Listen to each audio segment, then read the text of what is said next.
네, 안녕하십니까. 김 선생의 문화예술 이야기를 진행하는 강사 김효입니다. 이번 시간에는 영화 택시 운전사와 5.18을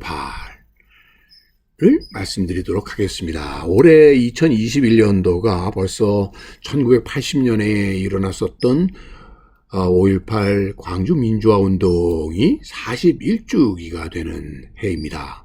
최근에 이 5.18은 특히 올해 2월에 있었던 미얀마의 군부 쿠데타와 비교가 되는, 그래서 다시 한번 우리나라의 민주화 정착에 하나의 큰 계기를 밑거름을 만들었었던 5.18을 다시 한번 되새기는 계기가 되었던 것 같습니다. 지난 2017년에 개봉을 했었던 이 택시 운전사의 배경이 되었던 분은 바로 이 80년 5.18 당시에 광주에 직접 취재를 했었던 독일 기자 위르겐 힌스페터의 이야기가 결국을 통해서 당시 5.18을 재조명하게 되었던 것이죠.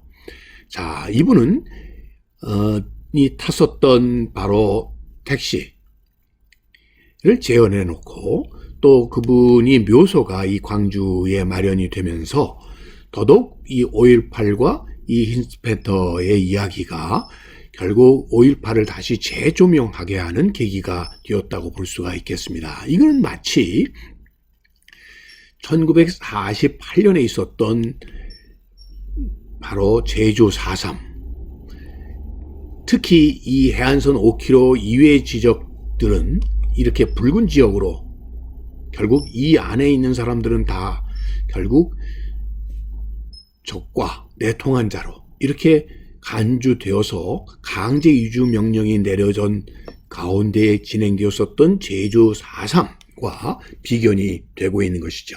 특히 이 제주 4.3 사건도 결국 이 G3라고 하는 영화를 통해서 다시 한번 재조명받게 하는 계기가 되었고요. 이 당시에 이 집단적으로 이 동강리 주민들이 응거하면서 하나의 그들을 살렸던 바로 생명수와 같은 역할을 했었던 것이 당시에 그 감자였었던 것이기 때문에 이를 배경으로 해서 제주 4.3을 다시 조명했던 것처럼 오늘날 이 택시 운전사라고 하는 영화 자체가 그동안 북한군의 간첩에 의해서 선동되어서 일어났었던 사건이라고 해서 결국 이러한 색깔 논쟁 속에서 결국 이 바라봐야만 됐었던 이 광주 민주화 운동을 이렇게 오늘날 국립묘지로 성역화하고 이를 재평가하게 되어 결국은 1987년 6월 민주화 항쟁의 밑거름이 된 우리나라 민주주의를 뿌리내리는데 큰 역할을 한 하나의 큰 역사적인 사건으로 이렇게 재조명할 수 있고 정립할 수 있는 계기가 되지 않았나 싶습니다. 자, 만옥돌 묘지가 이렇게 국립묘지로 바뀌어서 가게 되는 과정 속에서 이 5.18 민주항쟁의 전개 과정이 그 5월 17일부터 시작해서 결국 진압군에 의해서 이 민주항쟁이 탄압을 받게 되는 5월 27일까지의 과정들이 속에서 희생되었던 분들을 위한 이런 묘지가 2002년에 국립묘지로 승격을 하여 오늘에 이르고 있고, 오늘날은 이 5.18은 국가적인 기억해야 될 날로 이렇게 지금도 기념식을 진행하고 있는 것도 결국 이 5.18가 갖는 역사적인 성과라고 볼 수 있겠습니다. 자, 당시에 중심이 되었었던 전남도청자리는 이렇게 재복원이 되었고요.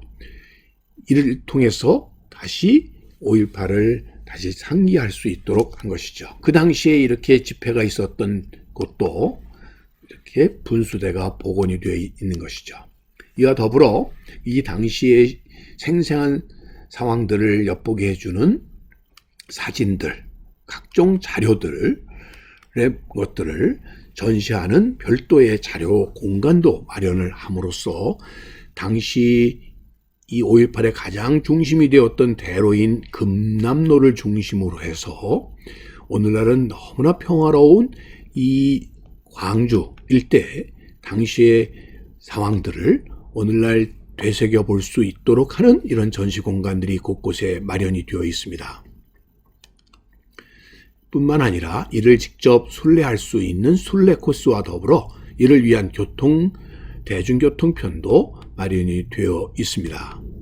자, 이런 것들을 통해서 이 광주 40년 전에 있었던 5.18 광주 민주화 운동을 다시 되새길 수 있는 계기가 되었고, 이것의 출발점이 1950년 5월 15일 날 있었던 소위 서울역 회군이라고 하는 이러한 당시 전국 대학생들이 중심이 되어서 이루어졌던 민주화 대투쟁이 시작으로 5.17로 이어지면서 결국 비상계엄으로 전국 확대.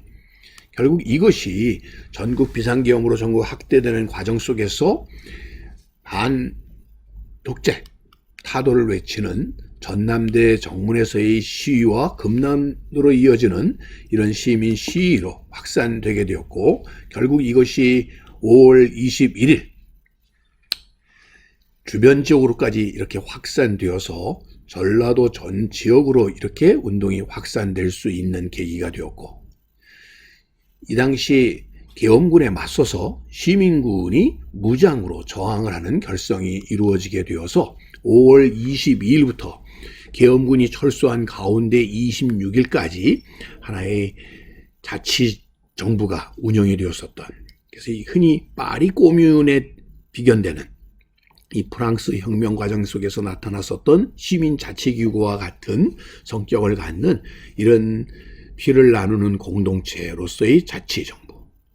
이 상황 속에서도 섬처럼 고립되어 있던 광주가 한 건의 이런 테러나 각종 약탈이 없는 가운데 평화로운 자치정부의 운영이 이루어졌었고, 결과적으로는 1927년 새벽에 계엄군의 재진입과 함께 이 5.18 민주운동은 무력에 의한 탄압으로 마감하게 되었지만, 결국은 이것이 1987년 6월 항쟁에 이르러면서 오늘날의 우리나라의 민주화의 정착뿐만 아니라 세계 곳곳의 중요한 민주화 운동의 사례로 이렇게 알려지게 되었고, 이에 따라서 이 5.18 민주화 운동의 각종 기록물들이 유네스코 세계 기록유산에 등재될 수 있게 되었다라고 보시면 되겠습니다. 오늘 41주년이 되는 1980년 5.18 민주화 운동을 다시 한번 되새겨보는 시간을 꽃밭을 가꾸는 김 선생과 함께 하셨습니다.